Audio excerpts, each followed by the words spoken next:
नमस्ते भावांनो, good morning. आपण आता केरळमध्ये. केरळ म्हणले की पाऊस बघ. सकाळ सकाळी शुभम भाऊ कसं पायवर घेऊन झोपलेत बघा. 500 मीटर राहिले, पण पुढं पप्पाची परी गाडी शिकत आहे, त्यामुळे आपल्याला वेळ होतोय. डायरेक्ट गाडी गाठली काट्याव गाडी गाठली, खाली उतरलो आणि काटवाल्यापाशी काटापावती काढायला गेलो.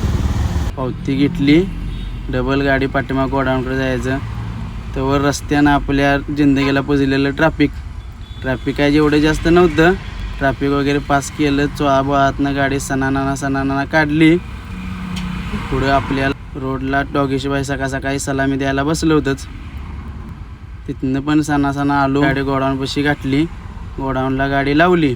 शुभम भाऊ उठले. शुभम भाऊ म्हणले कुठं आलो आहे. शुभम भाऊला सांगितलं गाडी गोडाऊनला आलो आहे. गाडी खाली उतरून व्यवस्थित लागायला का बघितलं, तर वर आणखीन चढून बघतो तर शुभम भाऊ डबल झोपलं होतं. शुभम भाऊना म्हणलं लवकर उतरा खाली, गाडी रस्सी सोडून द्या, गाडी खाली करायला लवकर. शुभम भाऊने सगळी खालून रस्सी सोडून दिली.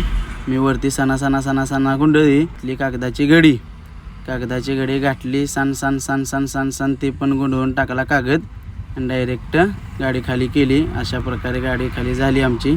कसं वाटलं लाईक करा, फॉलो करा, कमेंटमध्ये सांगा.